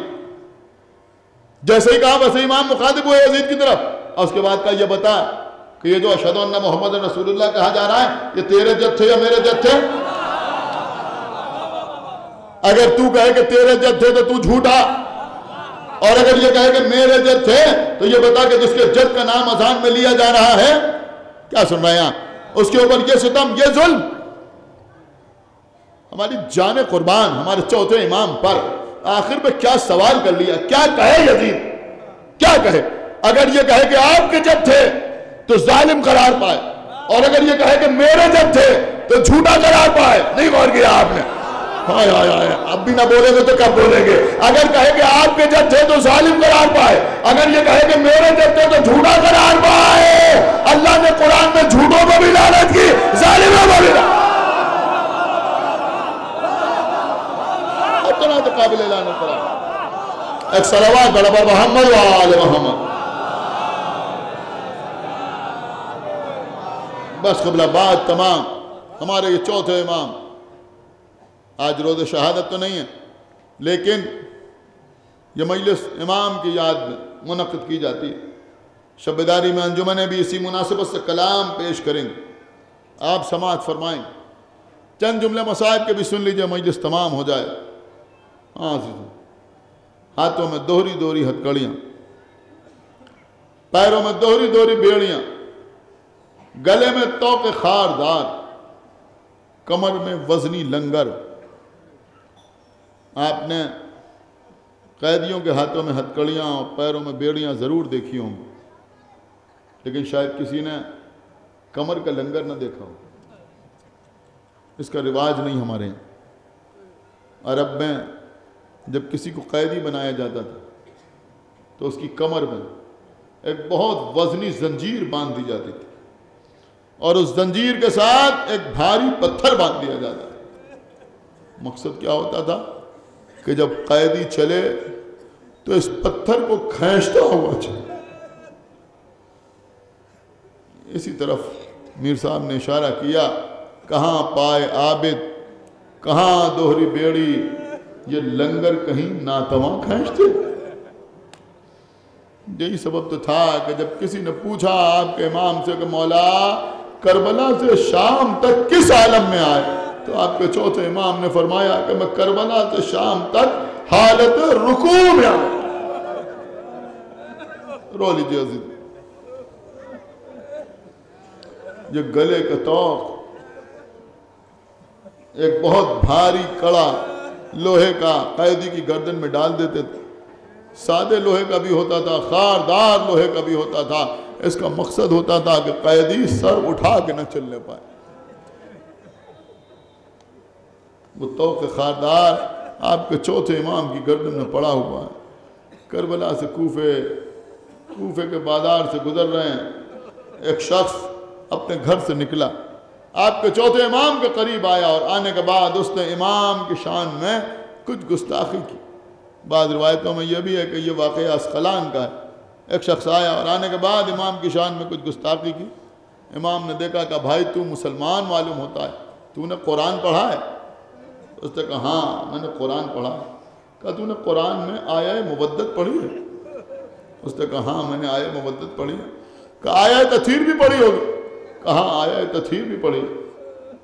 کہا تو نے سورہ دہر پڑھا ہے؟ اس نے کہا ہاں سورہ دہر بھی پڑھا ہے۔ کہا یطعمون الطعام علی حبہ مسکینا و یتیما و اسیرا کی آیت پڑھی؟ کہاں پڑھی؟ کہا تو نے سورہ کوثر پڑھا ہے؟ کہاں وہ بھی پڑھا ہے۔ کہا آیہ ولایت پڑھی ہے؟ کہاں آیہ ولایت بھی پڑھی ہے۔ اب جو امام پوچھنے لگے تو اس نے گھبرا کے کہا کہ یہ بتائیے کہ آپ انہی آیتوں اور سوروں کے بارے میں کیوں پڑھ رہے ہیں جو خصوصیت کے ساتھ آل محمد کی شان میں نازل؟ کہا بھائی ہم نہ پوچھیں گے تو کون پوچھے گا؟ دیکھیے آیہ تطہیر ہمارے گھر والوں کی شان میں نازل ہوئی، آیہ مودت میں ہماری محبت کا حکم دیا گیا، آیہ ولایت ہماری جد کی ولایت کے سلسلے میں نازل ہوئی، سورہ کوثر میں ہماری جدہ کا قصیدہ پڑھا گیا۔ سورہ حلتا ہمارے گھر کی سخاوت کا قصیدہ ہے. بس عزیزوں وہ گھبرا کے پوچھتا ہے کہ آپ کون ہیں؟ کہ میں علی ابن الحسین ہوں، حسین کا بیٹا سید سجاد ہوں. وہ کہتا ہے یہ آپ کے ہاتھوں میں ہتھکڑیاں کیسے، یہ آپ کے پیروں میں بیڑیاں کیسے، یہ آپ کے گلے میں توقے خاردار کیسے؟ کہ بھائی کربلا کے میدان میں ہمارے بابا کو 3 دن کا بھوکا پیاسا پسے گردن سے دبا کر ڈالا گیا. عزیزوں وہ قدموں پر گر پڑا کہ مولا آپ ہمارے امام ہیں، آپ امام وقت ہیں، آپ ہمیں حکم دیں کہ ہم کیا کریں. اگر آپ ہمیں حکم دیں تو ہم تلوار لے کے حملہ آور ہو جائیں، اگر آپ ہمیں حکم دیں تو ہم اپنے قبیلے والوں کو جمع کر کے فوج بنائیں اور پھر ان سے مقابلہ کریں. امام نے کہا نہیں بھائی یہ تیرا کام نہیں ہے. کہ مولا پھر بتائیے میں کیا کروں؟ کہ اگر تو ہمارے ساتھ کوئی نیکی کرنا چاہتا ہے تو اتنا سا کام کر کہ یہ سامنے جو شخص نیزہ لے کے چل رہا ہے، جس نیزے پر ہمارے بابا کا سر ہے، اس کو کسی طرح سے اس بات پہ تیار کر لے کہ یہ قافلے سے ذرا فاصلے کے ساتھ چلے، دوری کے ساتھ چلے. کہ مولا میں ایسا کرنے کی کوشش کرتا ہوں، لیکن یہ بتائیے کہ آپ ایسا کیوں چاہتے ہیں؟ کہ ہم ایسا اس لیے چاہتے ہیں کہ ہم تنہا نہیں ہیں، ہمارے ساتھ ناکوں پر ہماری مائیں بہنیں بیٹھی ہوئی ہیں. ارے ہمارے بابا کا سر تلاوت کر رہا ہے، جہاں پر ہمارے بابا کا سر ہوتا ہے وہاں پر تماشائیوں کا مجمع لگ جاتا ہے. جب سر فاصلے سے چلے گا تو تماشائی ہمارے بابا کے سر کے پاس رہیں گے. کسی کی نگاہ زینب کے کھلے ہوئے. جزاکم اللہ خیر الجزا. بس عزیزوں میں مسائل میں آج بھی کوئی کمی انشاءاللہ نہ کروں گا. ہمارے چوتھے امام، آج مجھے اسی مناسبت سے مسائل آپ کی خدمت میں عرض کرنا ہے. جب لوٹ کے واپس مدینے آئے 35 سال با حیات رہے، لیکن روتے رہے، گریا کرتے رہے. کھانا سامنے آتا تھا تو روتے تھے، پانی سامنے آتا تھا تو روتے تھے. عزیزوں ایک بات عرض کروں، سمجھنا آپ کا کام ہے، بیان کرنا میرا کام ہے. روایت میں ملتا ہے، آپ نے بھی سنا ہوگا کہ جب امام اپنے گھر سے باہر نکلتے تھے بازاروں میں تو اگر کسی قصاب کی دکان پر کوئی کلے گوشت پند رکھا ہوا ہوتا تھا تو وہ اس پر کپڑا ڈال دیتا تھا، اس لیے کہ اگر امام دیکھ لیتے تھے تو رونے لگتے تھے. آپ جانتے ہیں کلے گوشت پند کا مطلب کیا ہوتا تھا؟ کہ اگر گوشت کا کوئی ٹکڑا رکھا ہوتا تھا، امام اسے دیکھ لیتے تھے تو رونے لگتے تھے. ارے یہ آپ کے امام گوشت کے ٹکڑے دیکھ کے کیوں روتے تھے؟ کہیں ایسا تو نہیں ہے کہ کربلا میں بابا کا پارا لاشا دیکھ کے آئے؟ پوچھتے تھے کہ تو نے جانور کو ذبح کیا تھا تو پہلے پانی پلا لیا تھا.